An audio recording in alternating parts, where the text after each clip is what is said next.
Well, it's been nearly 2 months since Libyan leader Muammar Gaddafi was killed. The video of him being brutalized by rebels in his own stronghold have made the rounds on the internet and sparked debate. Now, Russian Prime Minister Vladimir Putin says the U.S. had direct involvement in the death of Gaddafi. Who did this?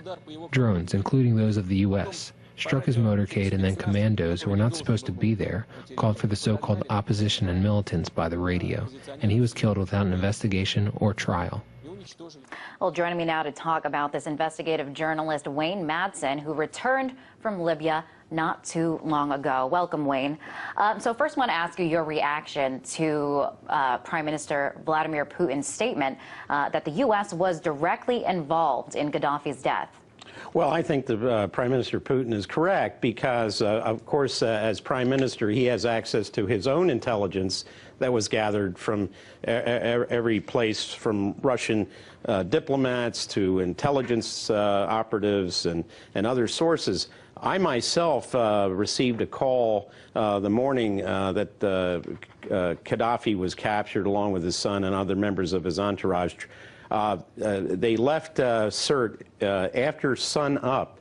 Now, the charge was they were trying to escape. If they were trying to escape Sirte, they would have left while it was still dark, under cover darkness, with headlights off, and instead they waited for sun up. At that point, when the sun came up, about 8 o'clock in the morning, at full sunrise, over Sirte, all these white flags started to appear. White flags of truce, white flags of surrender.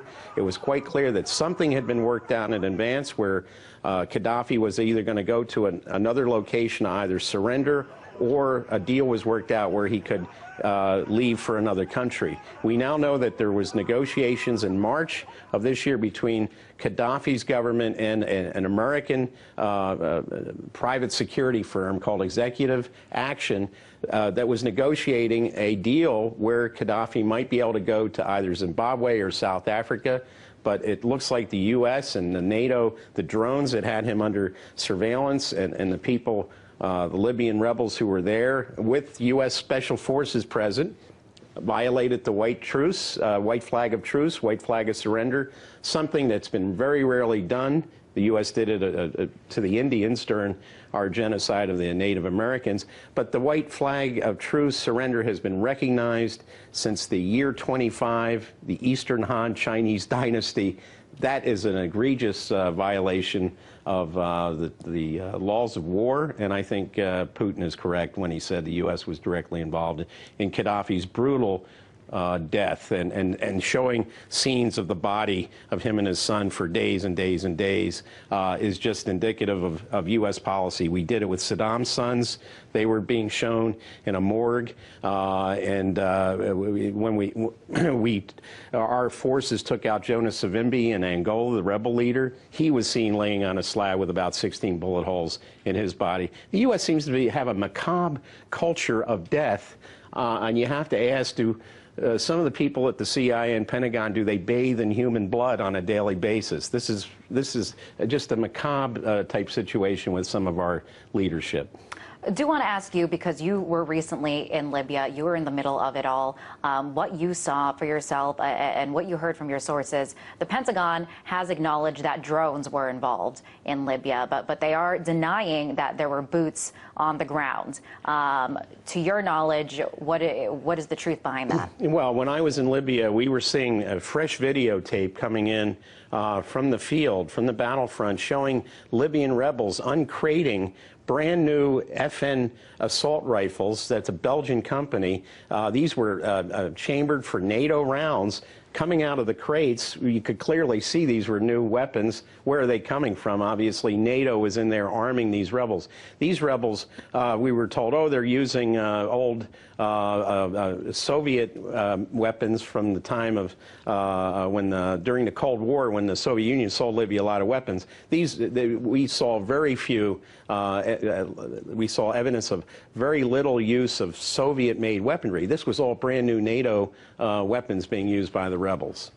I want to ask you to reflect also on another thing Putin said there. He argues that his death went down without an investigation, without a trial. Do you think Gaddafi's death was justice served in this case? Oh, absolutely not. You know, whether he had gone off to South Africa or Zimbabwe and he got a chance to, you know, write an article or give an interview, or even if he was in before the tribunal in The Hague, where he had a chance to give his side of the story, I think a lot of Western powers would have been very embarrassed by what Colonel Gaddafi would have had to say about his past relationship with the CIA, for example, which helped engineer his coup in 1969 to overthrow the senile old king, King Idris. Now Idris's family thinks they have some right to take over Libya again as in some sort of a renewed monarchy. But clearly, people like Gaddafi and Tariq Aziz, a former Iraqi deputy prime minister under Saddam Hussein, who's now, the Iraqi government says they're going to execute him. People like Manuel Noriega, who's pushing 80, he's in a prison in Panama. These people who have done these deals with the United States know too much, and you see what happens to them. They're either killed or they're put in prison and they throw the key away. And after the death of Gaddafi, the brutal death of Gaddafi, images of it were all over television screens, all over the internet. Having been there and witnessed what it's like there firsthand, what was your reaction to seeing these images? Oh, it was appalling. I was actually in Tripoli for the 40th anniversary of the Libyan Revolution in 2009. I was in Gaddafi's tent in the compound, which came under incessant bombing during the NATO bombing campaign. I mean, Gaddafi was well respected in Africa. He had a lot of plans which may have come up right against some plans by the British, French, and U.S. for Africa. He wanted to create an African currency unit and stop trading with, based on the dollar and the euro. He was a great promoter of development in some African countries. He invited a lot of guest workers from Africa into Libya to work, from the poorest countries, Niger, Burkina Faso, Guinea. They could all come to Libya, make a decent wage, and unfortunately the rebels, who are largely Berbers, who are many of them are racist, targeted these African workers as so-called mercenaries, and this was put out by the corporate media here, that Gaddafi went and hired a bunch of mercenaries. He did not. These were guest workers who were laid upon by the rebels.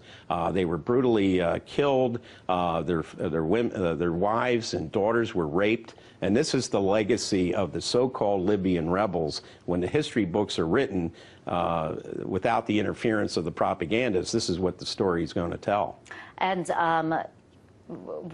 this story, we're not hearing a lot about it in the mainstream media. Do you think it's important to keep this story alive and for these kinds of details to come out? Yeah, well, I think it is, because what we see is the United States engaged and its allies engaged in these blood sports. They foment these rebellions in these countries, and then they have these external forces come in. In Libya, it was the Salafists, many of them backed by Qatar and Saudi Arabia, the most extreme Islamic people you can find. This is the legacy. The same blueprint is now being used in Syria, and as we know from Senator McCain's comments, they have plans to maybe use these in Russia. He was quite open about the fact that he hopes that Prime Minister Putin goes the way of Gaddafi. Incredible coming from a U.S. Senator. Wayne, thank you so much for giving your insight on all of this. That was Wayne Madsen, investigative journalist.